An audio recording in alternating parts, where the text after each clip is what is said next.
Howdy folks, it's Jake here back at Wamagama. Look at that beautiful heifer calf. She is a pure Nguni heifer calf, and that's her mother behind her, Nandi.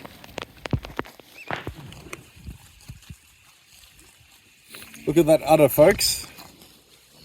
That is an udder from a 10-year-old Nguni cow who's currently raising her 8th calf. I've got shorthorn cows, about 30 of them, and I'm currently culling them because, not because they're not breeding back, they are, but they've got bottle udders, and their udders are blowing up and becoming really large, so large that the calf's little mouth can't connect and suckle off them. They've got the fertility, the line that I have, but they don't have the longevity. I'm just here, I've got a few escapees, and I've just done a quick check. The fence is kicking out 9.6 kilovolts, so the only way I can figure that they got out is because I've actually, when I built this fence a couple days ago, I've actually set it too high. We'll go and have a look. I guess I've built it with British genetics in mind, and it's too tall. I think they can just slip under it a bit too easy, so I just need a pair of pliers, pointy nose pliers, and I can drop that clip a couple points. This is the heifer that had the calf this morning that I had to pull out.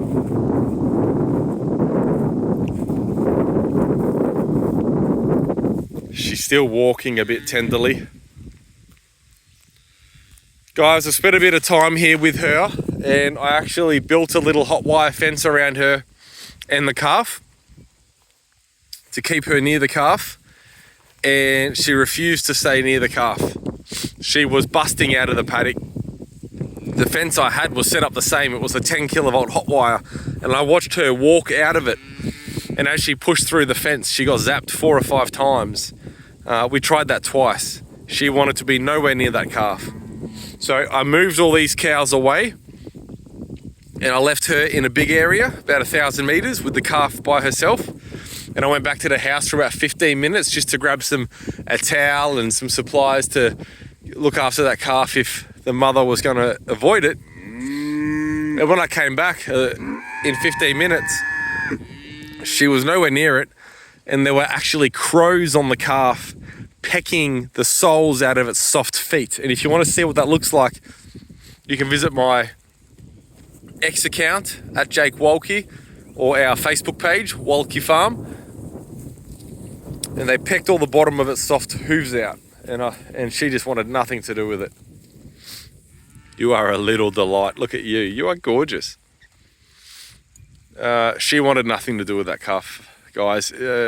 From my understanding, labour went too long. I checked her before I went to bed, and I came out here first thing in the morning, but you know, she could have been in labour for 10 hours, really. And the hormones that promote bonding with your young had passed, and me being there probably didn't help things. So I've pulled the calf off. I've tube fed it colostrum once. It took me a little while, but I just got it to stand. It doesn't like standing. Its face is very swollen from how it was stuck. I wouldn't say the calf is out of the woods yet. I've raised enough bottle calves to know that the first couple of days are touch and go. But